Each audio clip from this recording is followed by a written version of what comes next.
got 3 words for you. You like that?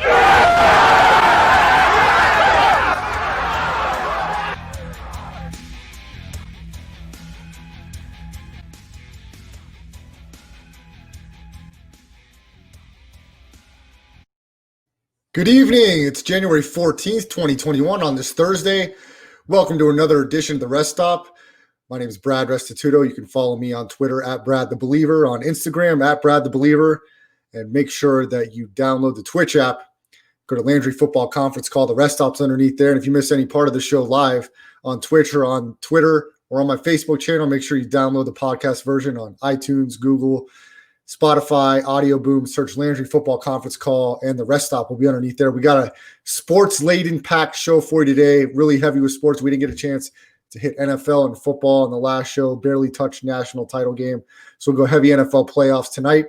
Hoping to join us for a few minutes, Matt Youmans from VSIN, Vegas Stats and Information Network. He's host for My Guys in the Desert in the afternoon there. And you can check out VSIN on iHeartRadio, or you can go to vsin.com and check out the programming there. Matt's a great host, also lead editor for VSIN, and has some strong takes for NFL playoffs. So we'll try to go at it with the Buffalo Bills, Baltimore Ravens matchup, as I think we may be on the different side of that one. So that should be fun. Stay tuned for that.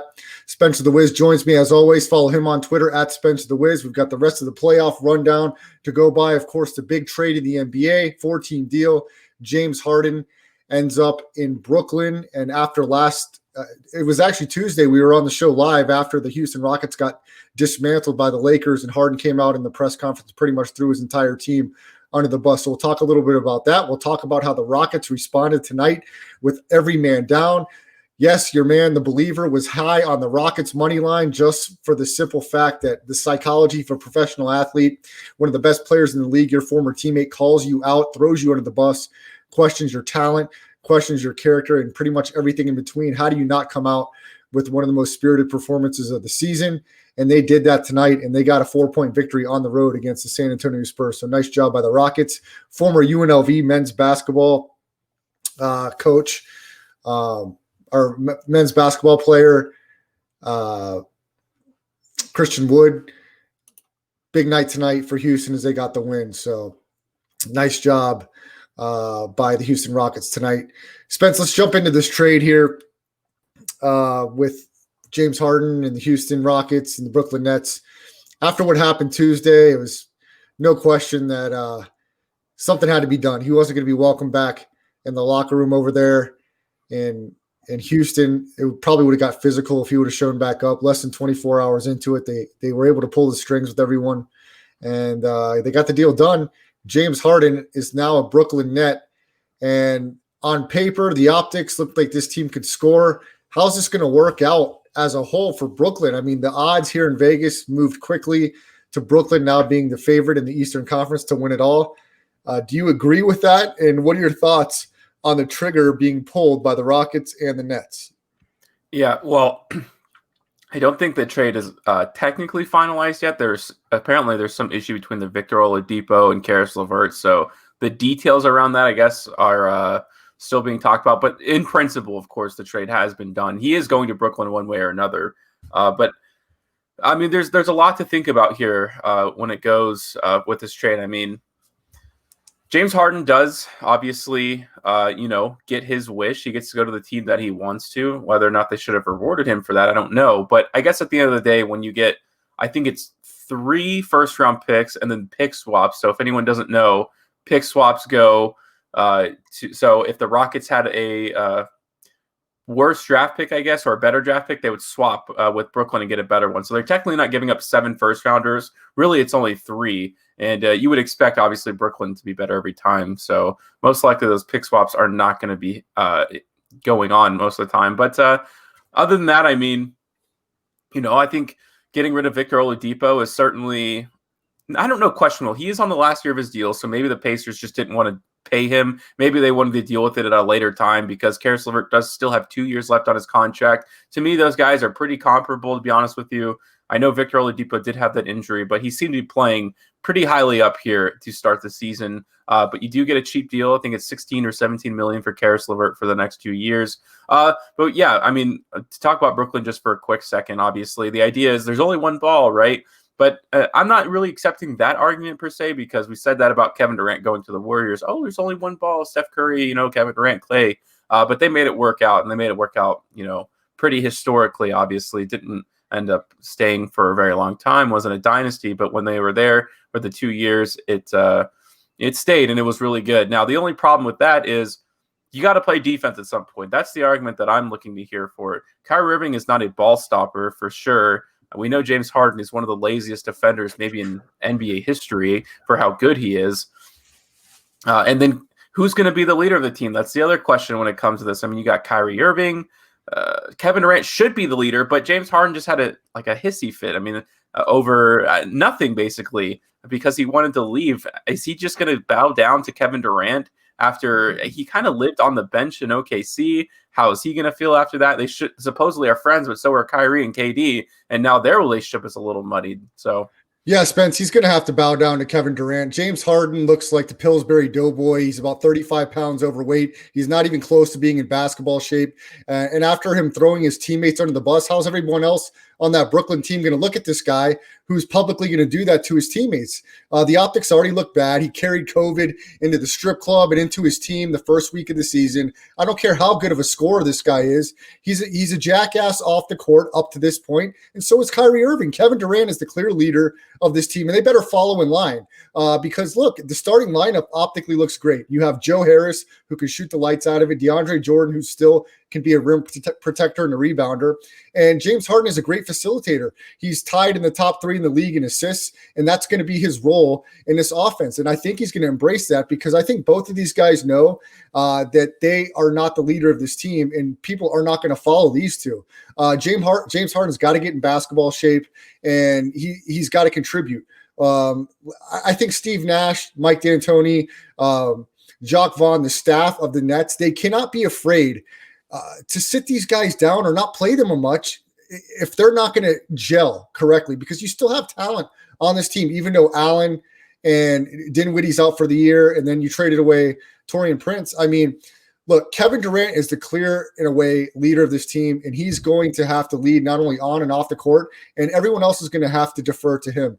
We'll talk more about this trade, but let me not keep him waiting any longer. Adding to the conversation, we're going to talk some NFL football. He is a host of My Guys in the Desert on VSIN, Vegas Stats and Information Network here in Las Vegas, also lead editor of VSIN. Matt Youmans. Matt, thanks for taking a few minutes to talk some football with me while you're out on the town in Las Vegas.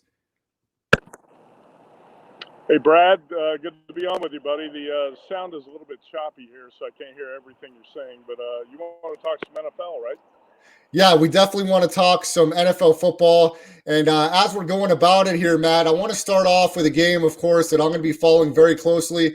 I've given away my allegiance to the Minnesota Vikings. I am now a diehard Buffalo Bills fan. And I don't know if you can see it here on the screen, but we have the Buffalo Bills going in full effect here to the right-hand side. But they've got an interesting matchup in the divisional round this week. They're at home taking on the Baltimore Ravens. I think we're on different sides here, Matt. I'm definitely one of the cheerleaders for the Buffalo Bills and Josh Allen. You're not quite sold yet on Josh Allen coming into this weekend. Yeah, we probably are on different sides. I knew you would be on the Bills. I had zero doubt you would be on the Bills. Last week, I was on the Colts. I really thought the Colts were going to beat the Bills straight up. And a big reason was the Bills' run defense, which went into that game as the 17th ranked run defense in the league, allowing 120 yards a game. I thought the Colts were going to run the ball, kind of control the clock, keep Josh Allen off balance a little bit in that game, and have a chance to win it in the fourth quarter. I did take the 7 points with the Colts, but hey, give the Bills credit. Josh Allen made a couple great plays at the end of the first half that I thought kind of swung that game. The Colts squandered a lot of opportunities, had a first and goal inside the 5. Couldn't score, missed a short field goal, jumped off the sides on fourth down. They missed a lot of opportunities. Yeah, Matt, you're right. But if you're looking at a team that I think's built to possibly beat the Bills, it's the Baltimore Ravens, because they got the number 1 rushing offense in the NFL, and they got a quarterback who can kind of stretch the defense with his threat, his ability to run the ball, and he's a dual threat quarterback. But the Ravens can run the ball right at you, and they have a defense that can kind of handle. I don't say anybody's going to shut down Stephon Diggs and the Bills receivers, but the Ravens do have a defense that's capable of handling the Bills receivers.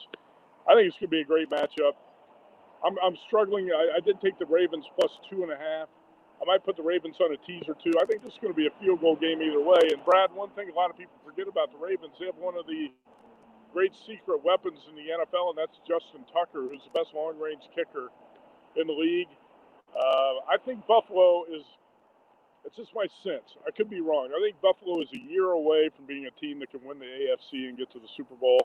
I think people may be a little bit ahead of the curve here on the Buffalo Bills. I think the Ravens win this game and advance to Kansas City. But they are the one team that can run the ball at you, and defensively they have the weapons to kind of slow down the Bills. So, yeah, I do like the matchup for Baltimore. Matt, here's the thing. Not every team has their best stuff week in and week out, and I don't think Buffalo top to bottom had their best stuff last week. And if I'm going to be completely honest, Brian Daboll has been disappointing to me in the last month of this season. I think he's one of the most predictable coordinators in the entire league.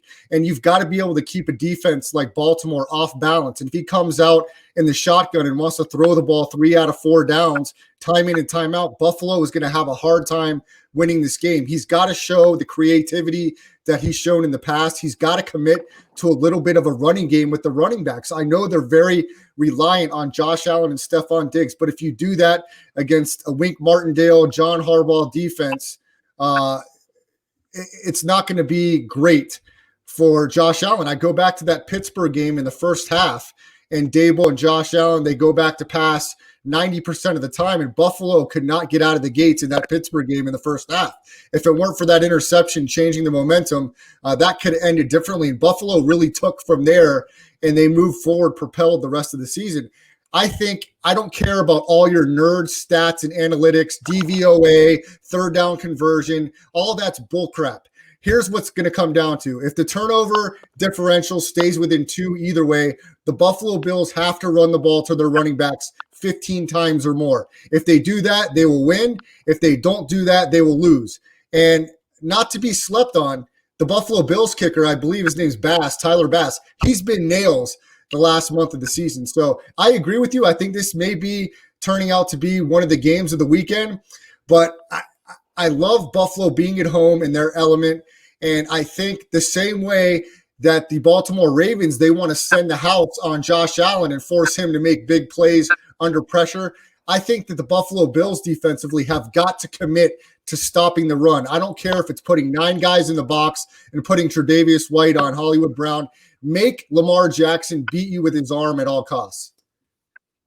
Well, you might be right about that. I mean, it's a very even matchup. I'm not going to say that I'm going to make a big bet on the Baltimore Ravens. I like the Ravens. I don't love the Ravens. I think it's a pretty even matchup. But if you're looking at a team that can match up with the Bills and cause them problems, I think the Ravens are a bigger concern possibly than the Kansas City Chiefs. I mean, obviously Patrick Mahomes is the most dangerous player in the NFL. But I think all around, if you're looking at a complete team, I think the Ravens cause more problems potentially for the Bills than the Chiefs do. Mahomes aside, actually, you can't push Mahomes aside, but it's going to be interesting. If it snows Saturday night, I think that plays into Buffalo's hands a little bit better because Lamar Jackson's never played in the snow.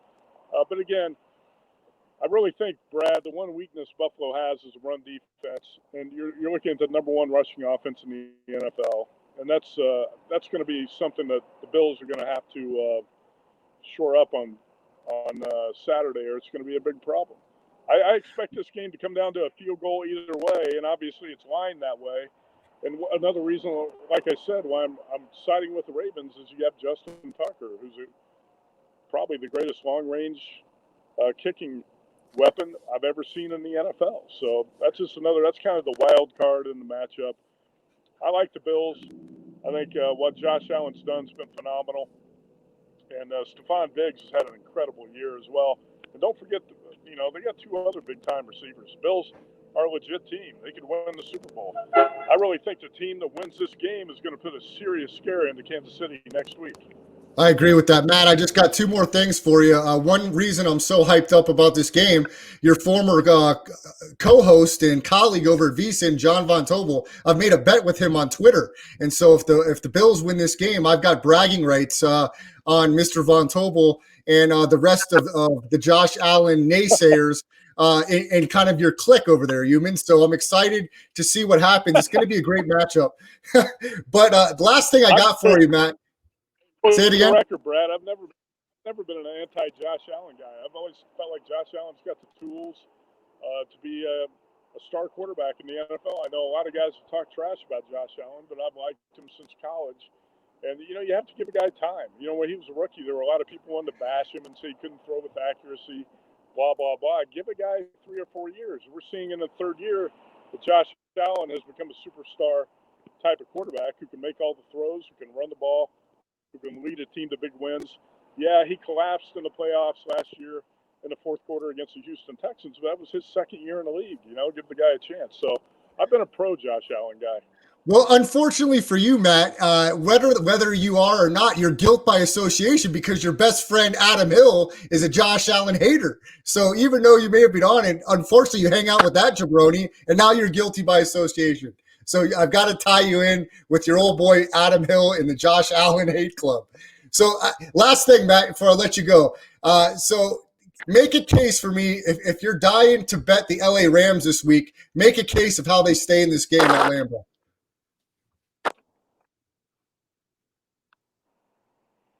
I lost you there for a second. After you said best friend Adam Hill, I haven't ranked best friend since I was in second grade. But what all right, Matt, let me see. Yeah, so make a case for the LA Rams this week. If you're dying to bet the Rams plus 6.5 against the Packers in Lambeau, make a case for me of how the Rams stay within this number. I really don't want to make a case for the Rams. I think the Packers are going to win the game. To me, this is a dog that walks in with a limp because the Packers have the MVP at quarterback, and the Bills have Jared Goff, who just had his thumb repaired on December 28th, and with 2 good thumbs, Jared Goff's not very good in cold weather. The case you would make is the Rams can run the ball on Green Bay, which they probably can, and the Rams have the number 1 scoring defense in the NFL, which is really good on all 3 levels, and they're going to cause Aaron Rodgers some problems. I think it's going to be a low-scoring game. I'm not really crazy about laying the points. I've been on the Rams bandwagon quite a few times, including last week in Seattle. But I think the Packers win this game. I'm not going to mess around with the dog here. Brad, I want to put the Packers on a teaser or money line play to win the game straight up. Hey, Matt, I appreciate you taking a few minutes to jump on with me, man. We'll be in touch soon. It's been a while. Take care. Be safe out there. Got it. You bet. Thanks, brother.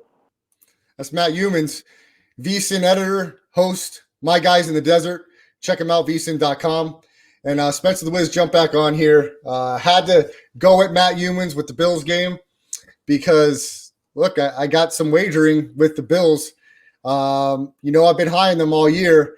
This could be a great game, Spence, but you were with me a little bit. You are not sold on Lamar Jackson as a passer, and I believe you're convinced that Buffalo can win this game. Yeah, I don't see why they couldn't. I mean, they only scored 20 points in that matchup, and Tennessee had an okay defense, but at no point in the season were they world beaters. So they had a few weak moments, and Lamar Jackson was not impressive passing the ball in that game either. They won the game on his legs. Obviously, that feels obvious to say. That's how they win most of their games. But still, I don't know. For some reason, there's just something about it that I don't think they can get it done. He has to be more developed as a passer. Maybe that comes with better weapons. But at this point, I think he has, not the worst weapons in the world, certainly. I don't know how you feel about that. But he's got to develop if they're going to at least make a Super Bowl. To win a game against the Bills, who are playing really good football. That Colts team cannot be underestimated. They played well all year, and they had a chance to win that game. And I think the Colts have been consistently better than the Ravens have been all season. Spence, I don't think you have to overthink this one, man. I think so many people want to talk about statistics and run defense and this. To me, if it's snowing out there and it's super cold, you have got to force Lamar Jackson to beat you throwing the football. You have an all-pro corner in Tre'Davious White. You line him up on the best receiver, and you fill that box. And if you've got to rotate some of your defensive linemen, Ed Oliver or Jerry Hughes, or great pass rushers, and if you got to put them inside and move outside, you've got to spy Lamar Jackson, and you've got to play that read option, and you've got to put him in the ground, and you got to force him to beat you deep. And if he beats you deep once, make him beat you deep twice. The Ravens aren't going to win this game 17-13. They're going to have to at least score 23 points, in my opinion, Spence. And I think you have got to force Lamar Jackson to throw the ball, throw it against Tre'Davious White. He's going to want to hit some of those underneath crossing routes with the tight ends, and he can be accurate at times in those intermediate routes, Spence. But if you could disrupt him a little bit and you could hit him in the running game, I think that's going to make him a little more uncomfortable in the passing game. I know Buffalo statistically has not been great on defense all year, but they certainly played a little bit better here the last month of the season. Yeah, I mean, you said it. He can make those passes, but he just doesn't simply put do it all the time, and that's what you need out of a playoff quarterback.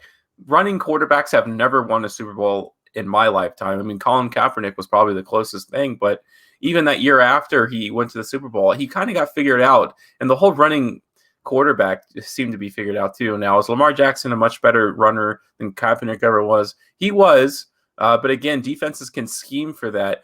If he beats the Bills with his arm, and again, you talked about Tre'Davious White, I would be absolutely shocked. Now, it is easier said than done to stop a guy at his prime when he's running the ball like that. You know, you can't just, easy peasy, but I see the Bills winning this game, and I see them winning handily. Unless there is snow, then, of course, the game's going to be a lot closer. Depends on how much snow there is. I mean, when we say snow, do we mean like a little bit of fall from the sky, or is it going to be packed where they're shoveling on the field? I don't know. Spence, I think it really comes down – this is my football for dummies breakdown. If the turnover margin stays within 2, either way, positive or negative, I don't care if the Bills turn it over twice, Ravens none. If the Buffalo Bills can run the ball 12, 15 times plus with their running backs, they will win the game. Unless they have 20 penalties or they have 7 turnovers or something crazy like that. Or just you can't have key turnovers, right? Josh Allen, and this is on Brian Daboll. He's been so predictable, Spence, this last month of the season. They drop back and pass the ball pretty much 85, 90% of the time. They have got to manufacture run yards and have, whether it's Gabriel or whether it's Diggs coming off the end, they've got to fake these jet sweeps. They've got to establish a run with Singletary, and they've got to try to pound it a little bit. And I know that's not their strength, but you can get the defenses and the Ravens defense off balance by bringing motion and bringing other ways to manufacture runs. And I know they're going to want to run some QB sneaks and some QB sweeps, and that's fine too. I mean, I wouldn't want to see Josh Allen manufacture 15 to 17 runs, especially since they're so strong running. Throwing the ball, but the running backs have to be involved in this game. They have to, Spence, because if he just drops back in the shotgun and does a couple shotgun handoffs, shotgun fakes, they're going to blitz the hell out of him, and it may be tough. And it may be tough to build the consistency because, look, like I said, in that Pittsburgh game, Pittsburgh brought heat in the first half, and Buffalo's offense was awful. That game turned on a pick 6 late in the first half, and then the Bills went off from there. Look, I've watched Stephon Diggs his whole career in Minnesota. He's an excellent receiver, but you can shut him down if you focus on him. So the other guys are going to have to step up, and John Harbaugh is a really good defensive coach. They're going to be well prepared in this game. I mean, look, they held the Titans to 13 points. The Titans could throw it and run it as far as I'm concerned, and they can run it with Ryan Tannehill. This is going to be a really good game. I'm really rooting for the Bills here, Spence, because, I'm on their bandwagon big time. But this is going to be a great matchup. The 2 young quarterbacks, Lamar Jackson, Josh Allen. Man, I think whoever comes out of this game, like Matt Youmans says, has a real good opportunity of going to the Super Bowl. Yeah, and I just looked it up just to make sure I'm not crazy, but I know they just stopped with the best running back in the league to a very putrid, I think it was like 50 yards or something, putrid, I should say. But the Ravens were the bottom, let's see, 1, 2, 3, 4, 5. They're the 6th worst team in the league in rushing defense. Their front 7 has not played well at all. I know how that happened last week. I think they were I think the Titans were trying to rely too much on the run game last week, and they weren't willing to adjust throughout the game, and that's probably what killed them. So if the Bills were able to run the ball and find a little bit of success, the play action might just kill the Ravens completely. So that'll be the key. Can the Ravens string 2 good games together against the rush, or will the Bills fall into the trap of trying to pass the ball too much? Yeah, and the thing is the play action will work so much more effectively if the Bills can come out and run the football on first down and even second down. And I know they don't want to get away from their identity. Our identity is to sling it. But you can't be that predictable at this point in the season. You've got to win in the trenches. And I think the Bills should want to come out early, especially with the weather, keeping Lamar Jackson off the field by trying to establish the run game on first and second down. Singletary can get the job done. And even if it's getting him some touches out of the backfield, I think the running backs are going to be really important for Buffalo in this game. So I'm excited to watch it. And I think it's one of the early games on Saturday. So it'll be kicking it off really early, Spence. So it's going to be a great one. We'll be texting a little bit over the weekend for these big playoff games. Let's keep it in the AFC, Spence, and go to the next matchup in the AFC, the Cleveland Browns and Kansas City Chiefs. And the Cleveland Browns, look, they were probably the most impressive team of this past weekend in the playoffs as they got off to an extremely fast start on the Pittsburgh Steelers. I think they were out 28-0, something like that. This is without 4 or 5 year coaches, including your head coach, Kevin Stefanski, your offensive line coach, a special teams coach, Mike Prefer was the interim coach. And let's give the Cleveland Browns credit. What a performance in the playoffs. I don't care how bad the Steelers are or aren't. To do that in the playoff setting is really big. And they've got a lot of confidence going into Arrowhead. And a Chiefs team and a Patrick Mahomes who has not played in over 3 weeks. They have not covered a spread in what seems like 4 months, Spencer the Wiz, and they're laying double digits here. I don't know that this is just like a light switch. And just because you're the champs, you're going to show up against a team that can run the ball and just light them up. Kansas City was down double digits in both of their playoff games leading up to the Super Bowl last year. I think they could be in for a close game here against Cleveland, Spence. Yeah, well, to talk about the Browns for a second, I mean, they did what very, very few franchises are able to do, and that's get rid of the stink around your franchise. I mean, the whole idea going into the game is the same old Browns. That was the whole thing that the Steelers were boasting about in the locker room. Same old Browns, same old Browns. Then they came out 28-0. I mean, really shocked everybody and shocked me too. I mean, to do that without your coach, to do it without a bunch of different players, I mean, it should have been a disgruntled mess, but they played with a lot of heart. And that's kind of what they are. To me, they're America's team right now. I like the stereotypical type of, like everyone's rooting for them. So if they're going to do it, they're going to have to do it against the Chiefs. And I know they were 14-2, keep in mind, but they did play so many close games. And when your defense just looks worse and worse, and it is going to get worse as time goes on, because that contract they gave Patrick Mahomes, that's going to take up some cap space. And as we're still in COVID, the total cap space is going to go down regardless of what they say. There's not money coming in. There's no way. I don't know how they're paying these guys, advertisers, obviously, but you're going to lose some money by not having 70,000 fans inside the stadiums at all times. I don't know, but it's one of those things where can the Cleveland Browns, like they get the stink off their franchise, but now they have to take it to another level of not just winning a playoff game, but going further in the playoffs. I'm not sure if I'm convinced too much of that, but still, it's been fun to watch what they've been able to do. I think the Chiefs will win this one, but the further they go into the playoffs, the more, everyone has a target on their back too. I mean, that's a little bit of an underrated aspect. When you win the Super Bowl, when you win the title, everyone is coming for you because you're the one who took it from everyone last year. Spence, we know the identity of the Cleveland Browns, and that's where I'll give them credit. I've been hard on Kevin Stefanski, of course, because I'm just not ready to crown this guy yet. They had a pretty good team on paper last year. They are doing this without Odell Beckham Jr., but they have an identity, Spence, and they're sticking to that. And then the identity is to run the football and then to utilize the play action pass. I did not like what Cleveland did up big in that game. They continued to pass the ball and they let Pittsburgh hang around. When you're up 28 points, you should be pounding that football, taking time and time off the clock, especially late in the game. Cleveland didn't do that enough for me. We know they can run the football. What did they do?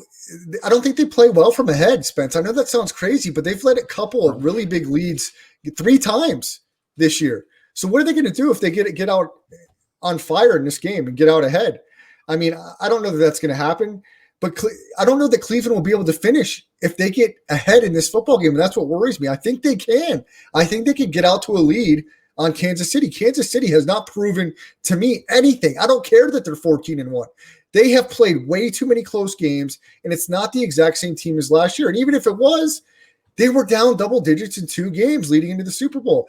I think this is going to be an interesting game, and I'm interested to see if Cleveland gets out to a lead, how they play with that lead, Spence. Yeah, no, and I talked about that too all season long. I mean, going all the way back to the Cowboys game, like a game that should have never have even been in conversation, obviously, ended up being just a wild, wild finish. But in any case, you could say last week maybe it was a result, not running the ball a bunch of times.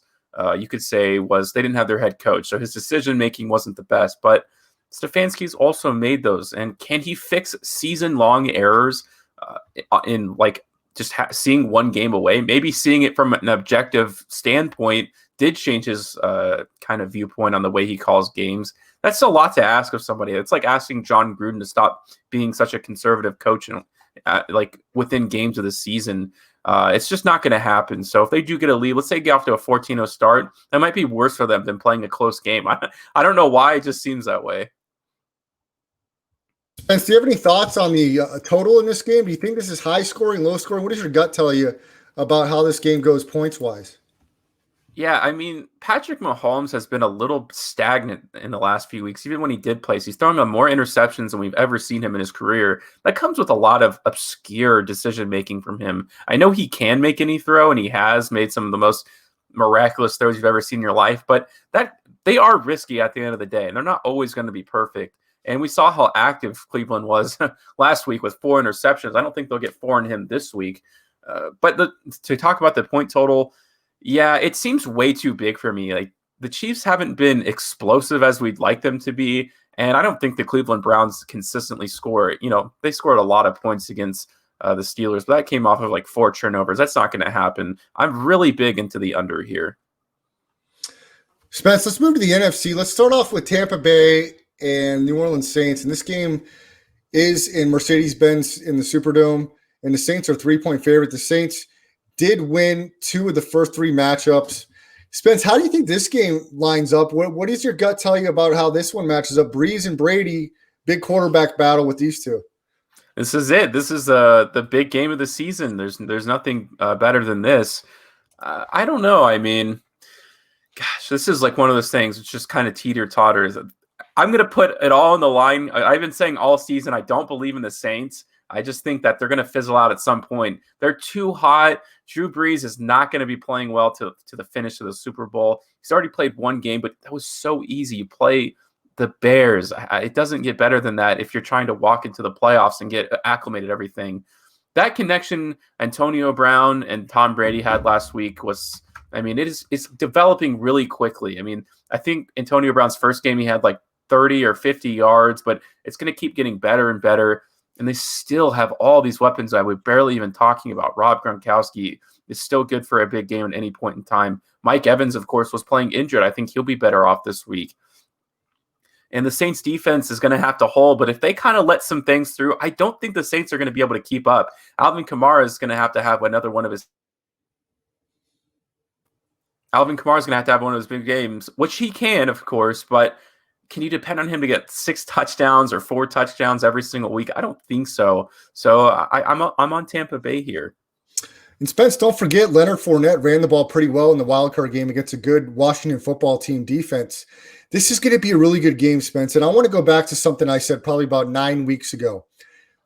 And when people were questioning the Bucs and we don't know what the Bucs are going to do, remember what I said, and we'll find this clip if Tampa Bay wins this weekend. When playoff time hits, it's all cards out the window. It's Tom Brady time. And Tom Brady played in a close game against a team they were better than this week. You're going on the road again, but we're talking about the divisional round now. Tom Brady is so good in the divisional round, Spence. And I think he's just going to bring a little something extra to this game. And I think the Saints are going to have their hands full stopping the weapons of Tom Brady. And I think Tom Brady is going to be on point in this game. It's going to be up to the Tampa defense. Can they force Drew Brees into a turnover or 2? And can they contain Alvin Kamara? Look, the Bears holding the Saints under 30 points was pretty impressive last week. This is going to be a really good game. And I want to lean Saints, but my better judgment tells me, Spence, during this time of year, it's Tom Brady time, and he's going to elevate the play of everybody else. And you watch the catches these guys make. You mentioned Antonio Brown, Rob Gronkowski, Scotty Miller, who not a lot of people talk about, Mike Evans. All these guys are going to perform at the highest level. Watch out for that. And I'll tell you a key for the Saints also. Mike Thomas is back in the lineup. Michael Thomas is a top 5 receiver when healthy, and he's going to play an important role. Can they get hits on Drew Brees? This is going to be a really great game, Spence, that I'm really excited to watch. But I'm going to lean Tampa Bay with you. I'm going to take +3 in that matchup.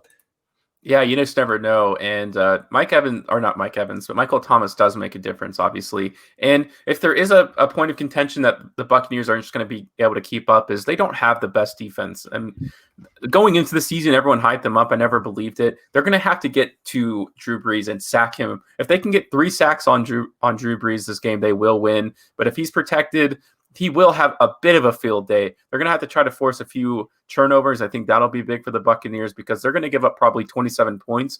But I do feel like the Buccaneers can score 30 plus. I don't see why they couldn't.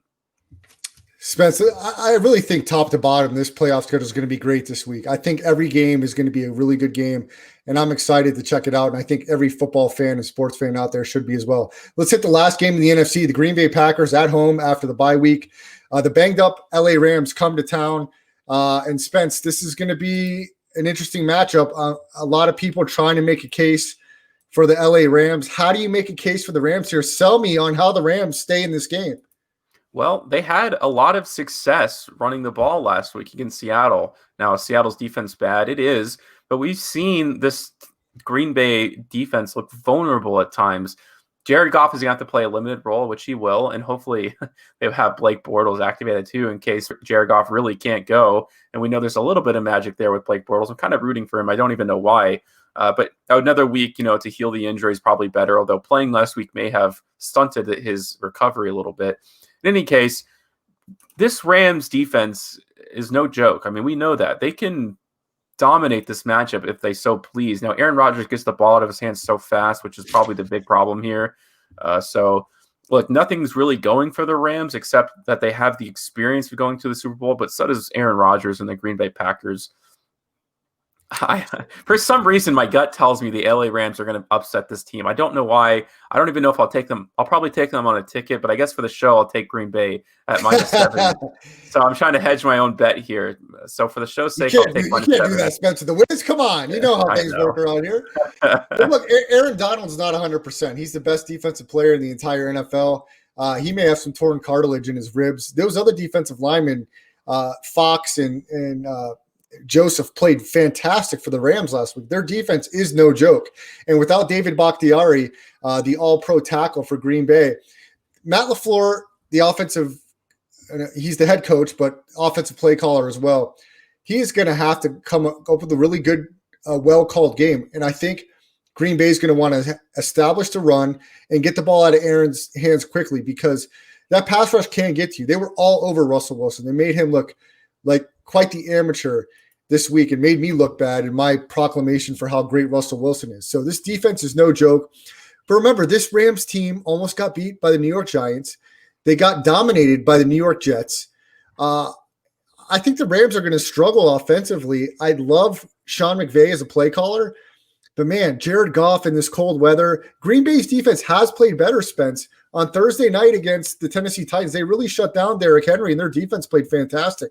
So I think they're going to be comfortable in these elements, and I think that's going to bode for a lot of trouble for the Rams. Mason Crosby, solid kicker in these elements. Now, a great matchup is going to be Jalen Ramsey against Devontae Adams. That is going to be fun to watch because nobody's been able to stop Devontae Adams. Jalen Ramsey is one of the best in the league. Will he be able to do it? That's going to be a great matchup. But Aaron Rodgers will go elsewhere. Bob Tonyan, the tight end, should be a Pro Bowler this year. He's got 10-plus touchdowns. You got Marquez Valdez-Scantling, who is a deep threat. Alan Lazard from Iowa State, when he's healthy, he's really good. I think this week off is going to do great for Green Bay, and I think Aaron Rodgers is on a mission this year, especially after the controversy of Green Bay moving up at the first round and draft quarterback Jordan Love. I think this is Aaron Rodgers' year. I think they win this week, and I think Green Bay will make it to the Super Bowl for the NFC, Spence. Yeah, they very well could, and obviously they're going to be favored to do that, especially with the Seahawks out now. We know how big that rivalry was, and that's enough to feel a playoff upset for the most part. But cold weather is probably the biggest factor in this game. Football is such a weird sport, in my opinion. The fact that you can play games that are so drastically different. It's almost like playing at Wrigley Field in a sense where, you have the vines in the back that can cause double plays instead of home runs and all that kind of weird stuff. So if any team's going to be comfortable playing in snow, it's going to be Green Bay, and they decimated the Titans in that matchup, like you said. So, yeah, you can't go against the Packers here. I mean, all the money's going to go on them. I expect this line to probably go to 7.5 very quickly. Spence, I think this game's 30-13. That's my score prediction, and I think Green Bay wins pretty easily. I've got a small ticket on them. I've got them on a teaser. I've got them everywhere you could pretty much look. So I think Green Bay has an opportunity here to really have a great game and have a lot of momentum going into the NFC Championship game, where they will be at home again if they win this game. So great set of games for divisional round weekend here. Rams, Packers, and also in the NFC, Saints, Buccaneers, and then in the AFC side, you've got it started off with Bills, Ravens, and then finished up with Browns, Chiefs. So it's going to be a great football weekend, and we're excited to watch it. We're excited to bet it, and then recap it on Tuesday's show. More NFL news, Spence. The Jacksonville Jaguars look like they've pulled the trigger on Urban Meyer. Looks like Urban Meyer, it's almost official, will be the next head football coach of the Jacksonville Jaguars. And it's very interesting, Spence. Urban Meyer makes his way to the NFL. What are your initial thoughts on Urban Meyer going back to North Florida to be the Jacksonville Jaguars' new head coach? Yeah, I don't know. I feel a way about this in two different ways. I mean, the last thing we heard about him is he got fired for the most part. They say he stepped down, but he got fired for hiding a not sexual assault. It was a domestic abuse from one of his assistant coaches. Now, he didn't do the domestic abuse, but he did know about it and didn't say anything about it. Again, that's the last we've really talked about him ever in the sports world. So now he comes back in the limelight. I guess he's hoping everyone forgot that. Probably have. I mean, the U.S. attention span's probably about 2 months long before we get bored and go on to the next thing, and we end up just forgetting stuff altogether.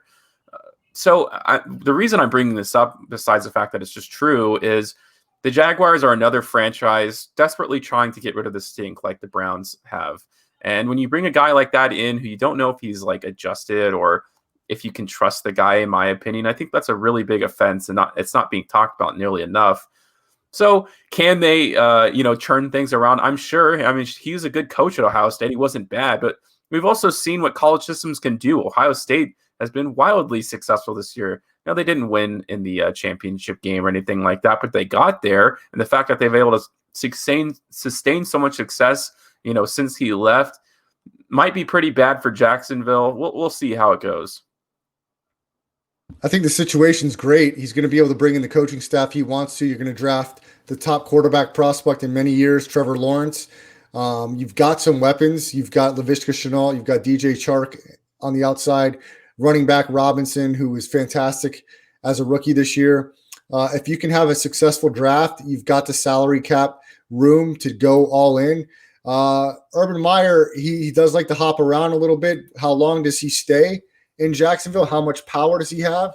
I think this is a great storyline for the NFL. And look, Brian Bravo makes a good point here. There's a lot of coaches that have been involved in controversy. It just kind of goes away after a little while. Is that right? No, but that's just how professional athletics are. Guys get away with more stuff on this level than they do anywhere else. And that's just the price to play, really. It's unfortunate, but that's how it is. And you can talk about that from coaches, from players, top to bottom. That's really how it is in the infrastructure of this country. If you've got more power and notoriety, you get away with more stuff. It sucks, but that's just how it's going to be. And if people want to protest outside of the games for Urban Meyer not to be a coach again, that's their right. That's their prerogative. But I think you're, trying to climb an uphill battle there. And from a sports perspective, you can say what you want, but it's going to be interesting to see what this guy can do in Jacksonville with all the pieces at his disposal. Look, Jacksonville less than 5 years ago was in the AFC Championship game led by Blake Bortles. So this franchise, even though they have stunk the past couple of years, they're not a complete laughingstock. Okay. They've been to more conference title games than a lot of franchises have in their entire lifetime. And I think Jacksonville's been to 2, maybe 3 AFC title games. And that's more than the Detroit Lions have ever been in the NFL. So, look, this is going to be very interesting. Trevor Lawrence is going to be an amazing draft pick to start your franchise out. Urban Meyer had success starting off at Bowling Green. He went to Utah, where he got Alex Smith's career off the ground, coaching the Utah Utes, led by Alex Smith to an undefeated season. Moved to the University of Florida, where he had monumental success, winning national titles, and of course, a Tim Tebow-led team. And then obviously there were some off-the-field issues that were swept under the rug involving some of those Florida football players. Then Urban moved on to Ohio State and had a lot of success. And you mentioned the cover-up with the domestic issue with one of the coaches on his staff. All that being said, Urban Meyer still transitioned to television. He worked for Fox Sports as an analyst this past season, and now he looks to be back.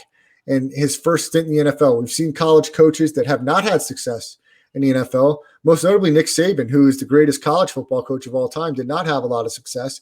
But I think sometimes you got to give guys time. I don't think everybody right away comes in and inherits the type of culture and franchise that equates turning things around. I think Kevin Stefanski and the Browns' success, that they were able to make some moves in the previous regime and acquiring the right players.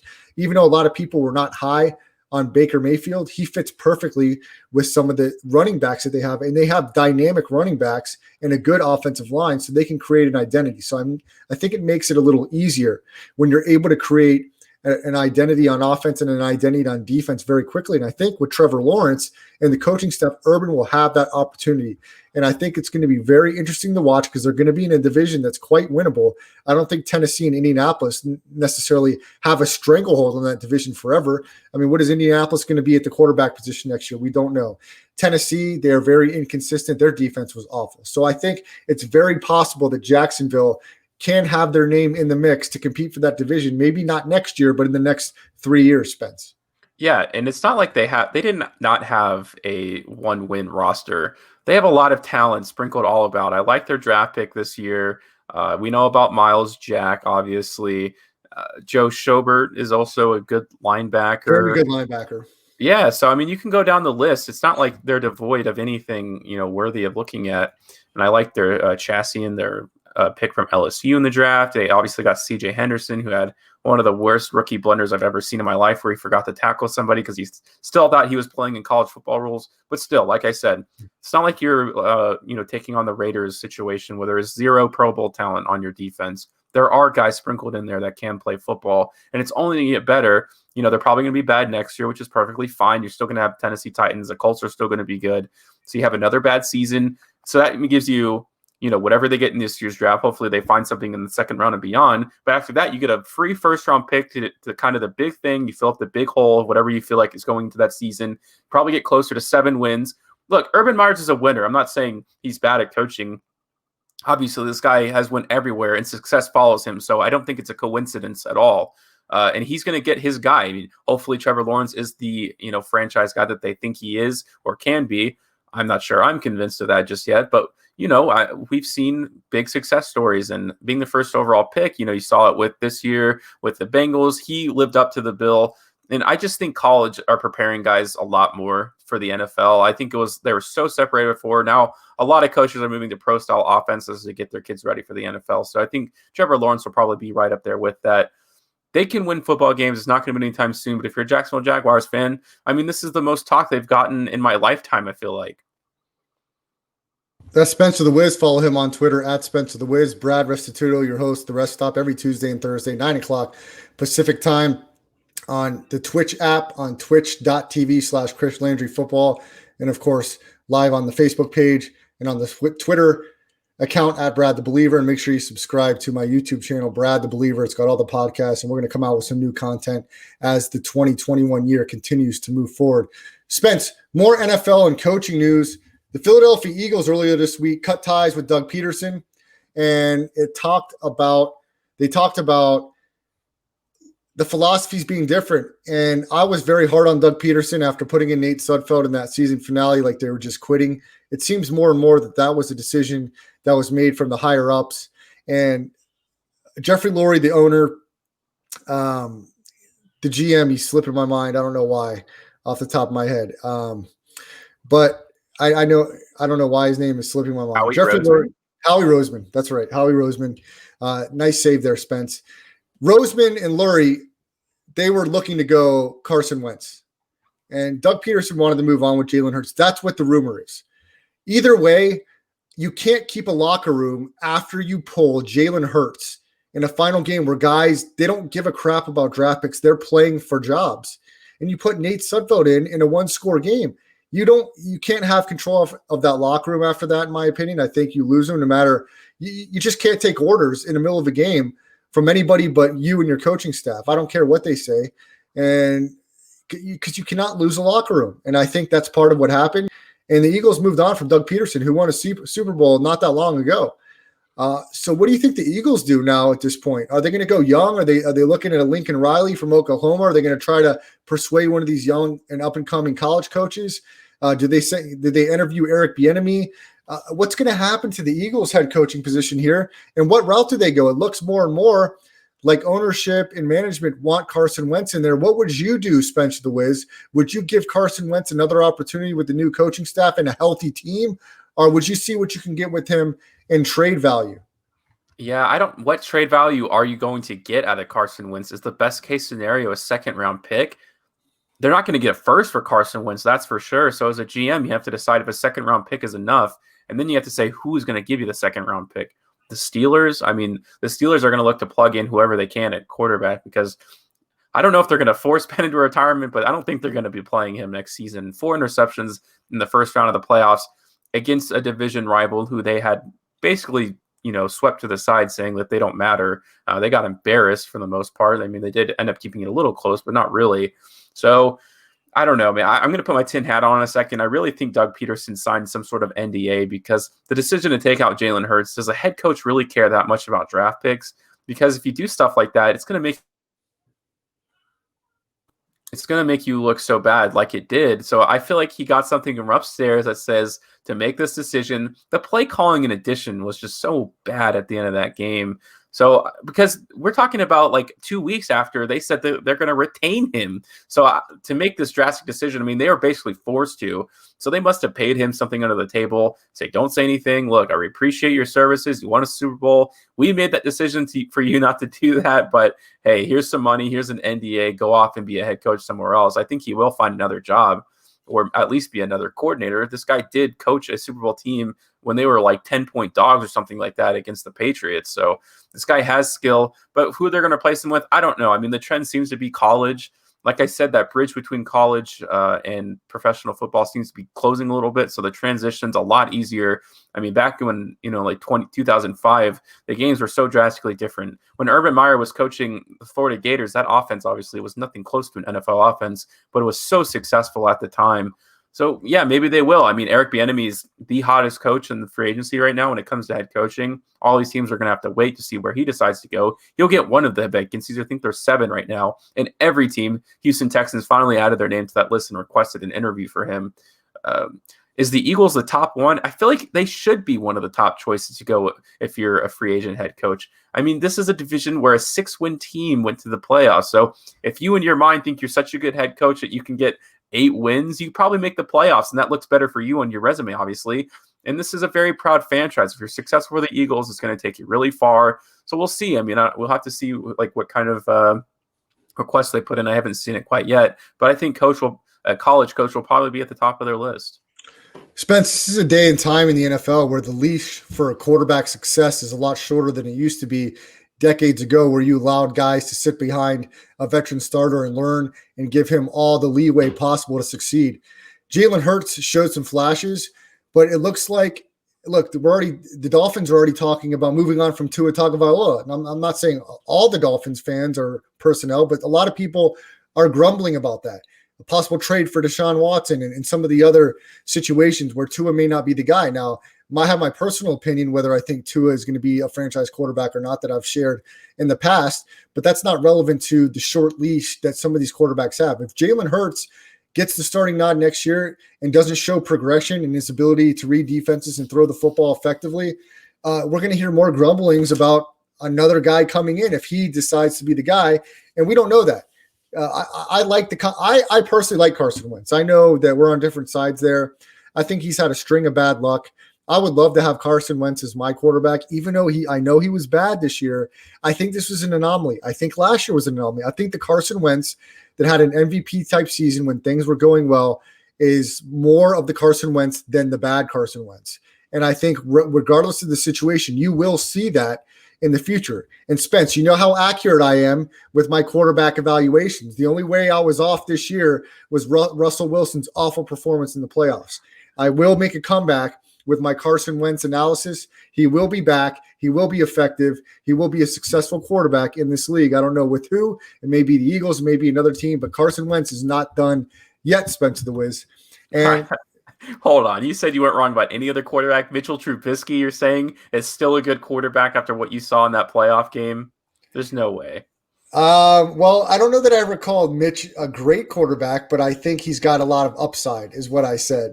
So I'm not ready to jump. Look, Trubisky threw a dime that was dropped right in that guy's hands. That completely changed the entire game. Obviously, yeah. But the only thing upside he'll do is be flipping my burger to the upside as it cooks on the other side at McDonald's. So he's going to be out of the league very soon. No, I don't agree. But you may be right on this one. I maybe have to take a pie on my allegiance to Mitch. Spence, let's go to your Las Vegas Raiders quickly. They hired a new defensive coordinator. Was it Gus Bradley that they hired? Is that right? It was, yeah. Gus Bradley had success with Seattle and their Super Bowl defense. Talk about your opinion on this hire. Are Raiders fans excited? What are your thoughts? It doesn't matter. That's the thought. We still have 0 Pro Bowl talent. 0 Pro Bowl, not all Pro Bowl talent. Guys who can basically make it in if you're half decent. It doesn't matter. You could put the greatest defensive coordinator of all time on your team. If you don't have talent, you can't play defense. I don't know why the Raiders in their minds keep cycling through these defensive coordinators thinking something's going to change. If your players stink, you're going to stink. There's no two ways about it. It's not going to get better. The Raiders are going to take a terrible draft pick this year. They're going to reach for somebody, as Mike Mayer does every year. He never has drafted one player that's good, as far as I'm concerned. I don't think you should ever take a running back in the first round, so I'm not. He took the worst receiver in the first round of all of them, probably going into the second round as well. So if you can't draft, if you can't get anybody on your defenses, all these guys are getting traded for 6th-round picks. All these Pro Bowl talents just sneaking under. Boop, boop, AJ Bouye, Daniil Hunter. I think he's still on the team. But there are tons of Pro Bowl talent getting tossed around for very little reason. I mean, the Raiders have so many draft picks this year. I don't think they're missing any. I think they have additional ones. So they should just start trading away all their picks. If they can't pick anybody who's worth on the team, maybe get some guy who you know is good. But I'm just talking to a brick wall. Mike Mack has no idea what he's doing. Spence, the New York Jets, they made a move in the NFL coaching carousel. They hired defensive coordinator Robert Saleh from the San Francisco 49ers.